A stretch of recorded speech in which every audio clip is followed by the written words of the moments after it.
Hey, good morning guys. Welcome to another day. It's Monday. We're down to our last 2 weeks of school.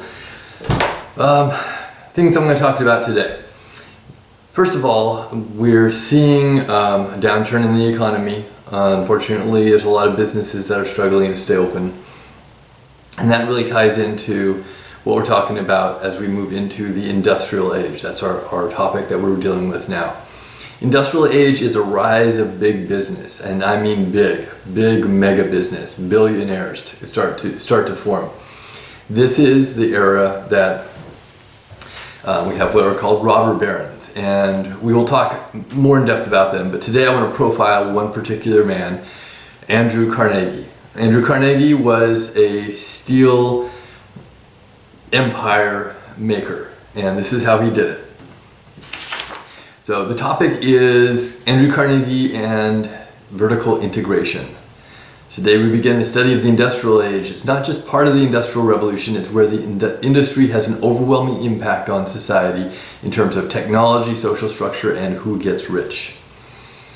Andrew Carnegie was an immigrant from Scotland. He was the son of a handloom weaver, basically really poor folks that didn't have a lot of resources, but he didn't go to school, he didn't have formal schooling, but his family really believed in learning. So reading books, making sure that you take the extra effort to try to study and learn things. And that's something that served him throughout his life. And throughout this lecture, I'm going to point out some key points that are takeaways from his life that you can use in your life and not just this class.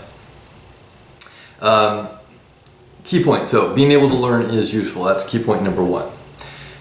May seem obvious, but learning that skill is something that some students overlook. That it's not that we're just trying to learn history and what happened and tell these stories over and over again. We're trying to learn how to learn so that you can be successful when you need to learn the things that will make you successful. By the age of 13, in 1848, he came over to the United States and he began work in a factory. All right, so his family moved to the United States. A lot of families were doing that, looking for a better life. And he, at 13 years old, got his first job in a factory making $1.20 a week, which was not a lot of money then, as it might not be now.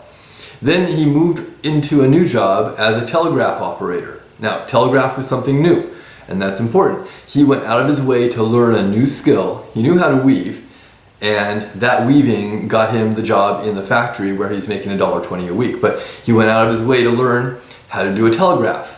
Telegraph communication was something that had only been around since Samuel Morse invented the telegraph in 1844. So here it is, 1848.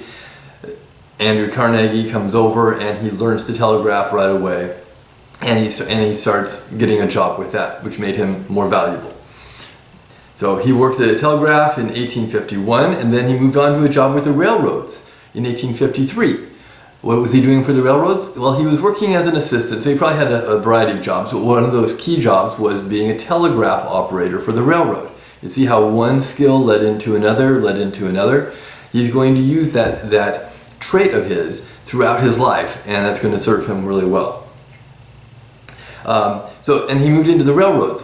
Railroads was another thing that was new. It was something that he could see was going to get bigger and bigger and bigger. We've got westward expansion. We've got rebuilding after the Civil War. We've got all these things that the railroads are going to be a huge part of modern life, and he could see that coming, and he saw this is a place I want to be. So the first railroad in the United States was built in 1827. So it had been a little while. Like he moved to the United States in 1848. The first railroad was in 1827, but here it is 1853. And he's already in on this new industry. While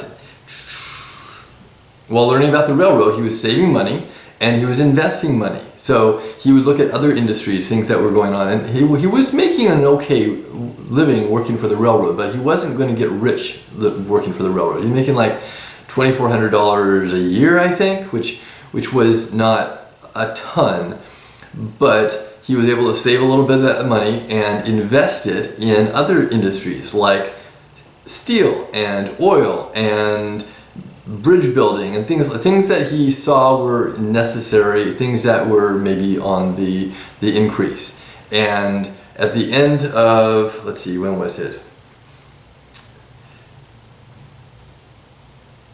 Oil was a new industry, and he was studying it. He saw it as an opportunity for growth. And the first oil well in the United States, it was in 1859, and that was in the region that he was putting his own investments in. Key point, the largest opportunity is in new frontiers. So he was always looking for a new frontier to invest money in, and that gave him greater opportunities. So at the time, the most oil was used for oil lamps and kerosene lamps, some machinery replacing whale oil. So for the most part, we think about oil as we use oil for everything. We use it to make plastics, we use it to run our cars, we use it to power all kinds of things. We use it as lubricants. But back then oil was something you got from a whale, and you would melt down the fat from a whale and burn that. But whales were coming in short supply because we had killed a lot of them. So now the fact we could get oil out of the ground and refine that and use that was a new up-and-coming industry. By the end of the Civil War, he was making a load of money from his oil investments. In fact, he was making like $42,000 a year from the oil investments, whereas only $2,400 a year from the railroad job that he had. So it was time for him to move on and explore something else. Incidentally, for the Civil War, he was working also with the Union. He was selling them goods and things that they needed. And he was drafted, but they had this deal where if you wanted to get out of the draft, you could pay somebody to go in your place. And that's what he did. He paid like $800 for somebody to go in his place. So he left the railroad and worked on a bridge company. And when I say worked on a bridge company, he didn't go out there and build the bridge, but he was out there making sure that this bridge company that he was in partnership with somebody else on was doing well, that it was doing all the right things, selling to the right people. The job of this bridge company was taking old wooden bridges which fall apart after a number of years and replacing them with steel bridges. And again, steel is an up-and-coming industry. He had an iron company at the time that made steel for railroads. He had a telegraph company that made telegraph lines connecting railroad lines with communication. Key point here, another key point. He did almost none of this on his own. Up to this point, all of his investments are with other people. He's saying, you know what, I'm making $2,400 a month with this railroad, but I can save a little and I can put some toward this company that's going to dig for oil in Pennsylvania. And that paid off for him. He ended up making a lot of money coming back from that, but that was because he was contributing to someone else's effort.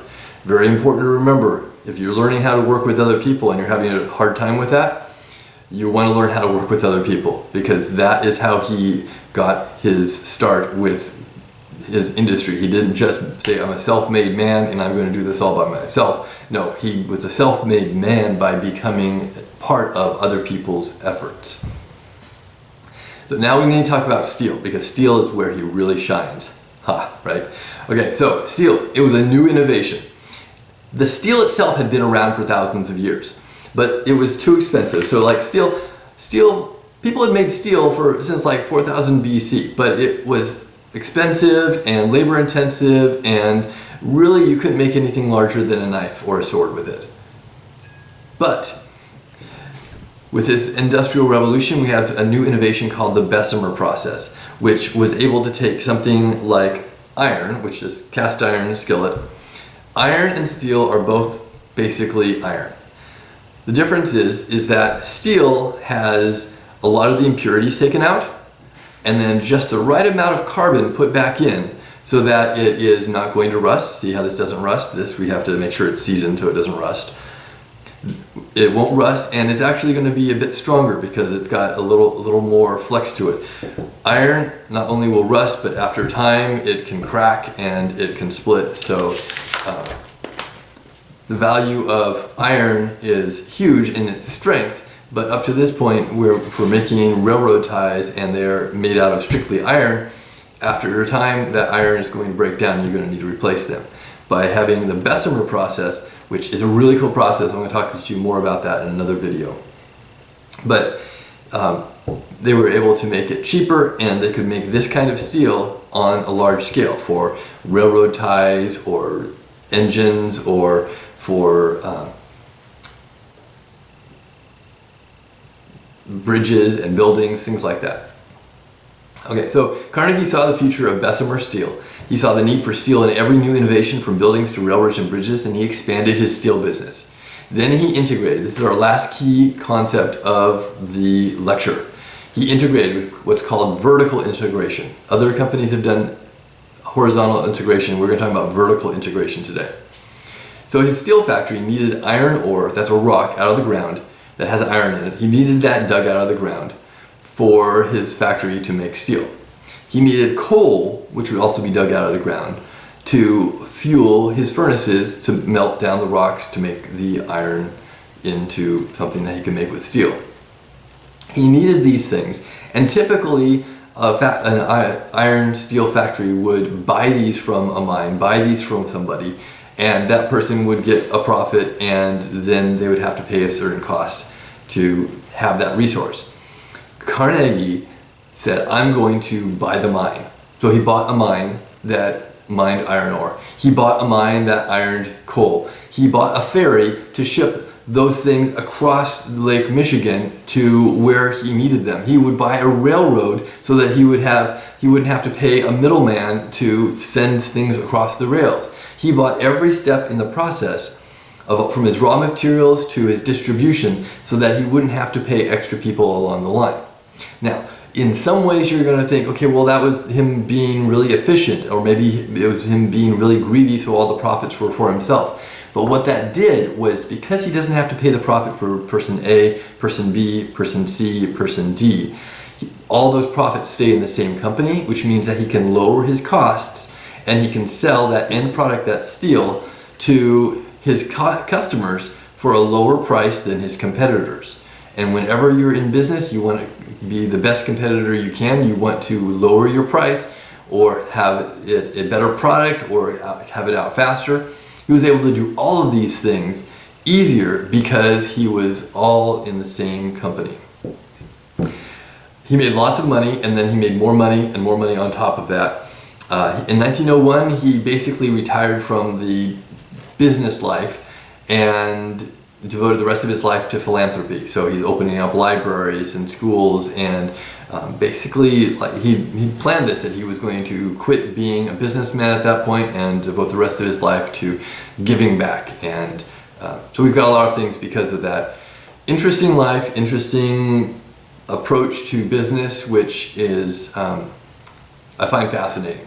I think it's inspirational. If you're going to start your own business, think about what are your raw materials. Let's say you're going to make a book business. You're going to start publishing books, paper books, right? You know you're going to need a printer. Well, maybe you get your own printing machine. Maybe you need ink for that printing machine. You figure out how to compose your own ink. You need paper for the printing machine. You figure out how to make your own paper. Oh, you need to grow cotton to make your good paper. So then you're growing cotton in your backyard. You're going to start building and building and building until you own all of the raw materials that you have up until that point. Then you need to distribute it. You're going to go out and you're going to be the one driving it around to all of the stores that are going to sell it. Or maybe you have your own stores that will sell your own books. And there becomes some questions of where is the line drawn of what is the most profitable and what is the most efficient. So there is a limit to it, but definitely Andrew Carnegie had a brilliant plan of how to make that work, because it made him loads and loads of money. All right, that's it for today. I do have a new assignment for you. It's the Industrial Age Packet. I'm posting it today. It's due Friday. If you can't get it done by Friday, then make sure you get it done by Tuesday. Tuesday, the 26th, is the last day I will take any late work. That is the very last day. All right, guys, have a good day. Stay safe, stay healthy.